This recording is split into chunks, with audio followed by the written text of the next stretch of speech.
Pemirsa, akibat curah hujan tinggi, banjir merendam ruas tol Jakarta menuju BSD Tangerang Selatan. Akibatnya terjadi kemacetan kendaraan sejauh 2 km.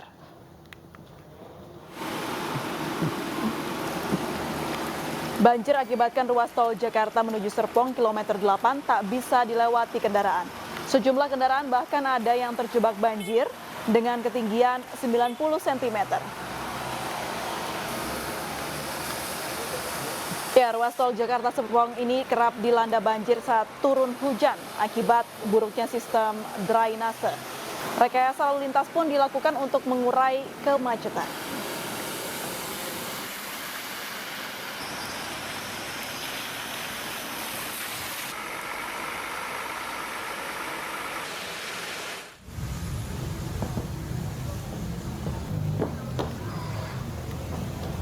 Ya, banjir juga merendam pemukiman komplek Pondok Karya, Mampang Perapatan, Jakarta Selatan. Ketinggian air yang mencapai 1,5 meter membuat warga harus dievakuasi dengan perahu karet. Banjir akibat luapan Kali Mampang setelah Jakarta dilanda hujan lebat sejak siang. Meski rutin telah dilakukan pengerukan oleh Pemprov DKI Jakarta, namun banjir kembali terjadi.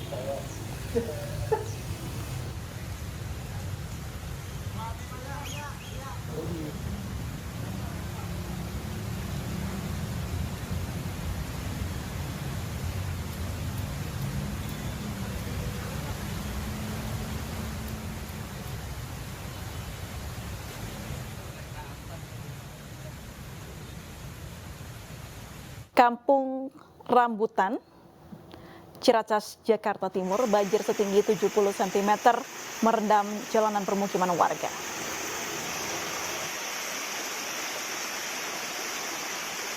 Ya, banjir akibat meluapnya Kali Cipinang ini terjadi sejak sore hari dan membuat sejumlah warga terpaksa beraktivitas di tengah banjir. Banjir berdampak ke sekitar 250 kepala keluarga dari 2 RT.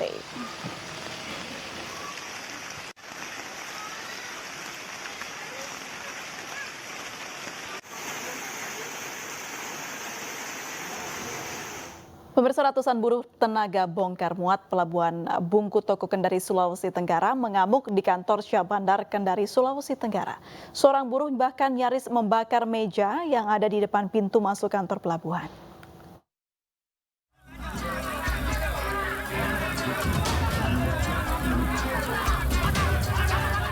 Ratusan buruh tenaga kerja bongkar muat Pelabuhan Bungku Toko Kendari, Sulawesi Tenggara mengamuk di kantor KSOP Kendari.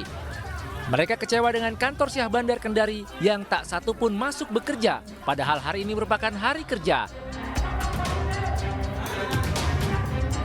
Buruh yang kecewa kemudian mencoba membakar meja security yang ada di depan pintu masuk kantor. Beruntung buruh lainnya dapat menahan aksi tersebut sehingga kericuhan dapat diredam. Para buruh menuntut untuk dipekerjakan kembali di dalam pelabuhan setelah mendapatkan pengakuan dan persetujuan dari Kementerian Koperasi dan UKM. Belum, Pak. Kami tidak dipekerjakan sampai hari ini. Ada berapa buruh yang belum dipekerjakan? Sekitar 600 buruh, 350 dari Karya Bahari dan 350 dari Tunas Bangsa Mandiri. Sudah berapa lama sampai sekarang? Kalau dari Karya Bahari kami sudah sekitar kurang lebih 5 tahun. 5 tahun. Buruh berjanji akan terus melakukan boikot di Pelabuhan Bungku Toko Kendari agar dapat dipekerjakan kembali di pelabuhan. Dari Kendari, Sulawesi Tenggara, Febriono Tameng, iNews melaporkan. Ya, pemirsa, deklarasi Anies Baswedan sebagai capres oleh Partai Nasdem menjadi sorotan banyak pihak. Lalu bagaimana komunikasi politik antara Anies Baswedan dan Nasdem hingga akhirnya berujung pada deklarasi tersebut? Berikut cuplikan dialog kami bersama Gubernur DKI Jakarta Anies Baswedan. Kita langsung bicara tentang peristiwa yang terjadi kemarin. Itu tentu peristiwa besar secara politik untuk Pak Anies Baswedan ya. Saya yakin sebetulnya begini, publik dan juga banyak orang sudah mengendus aroma bahwa Pak Anies Baswedan itu akan di-endorse oleh Partai Nasdem, oleh Pak Surya Paloh sudah sejak lama begitu. Dan akhirnya kemarin terang benderang. Itu prosesnya bagaimana Pak sampai akhirnya Pak Anies bisa melakukan peristiwa politik kemarin itu? Ya. Begini, sebenarnya kalau proses pengambilan keputusan, proses nominasi itu semua dikerjakan di dalam partai politik. Oke. Dalam hal ini oleh Nasdem. Oleh Nasdem. dan saya menghormati sekali proses itu.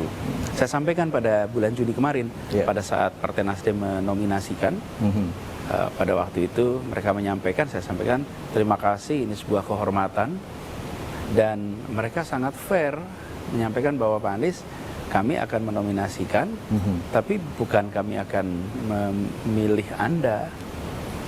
Kami nominasikan 3 nama, dan saya bilang terima kasih bahwa saya dapat kehormatan untuk berada di dalam tempat itu.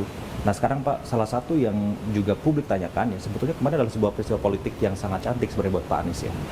Oh ya. Namun kemudian sayangnya dilakukan pada saat ketika ada tragedi di Kanjuruhan, begitu.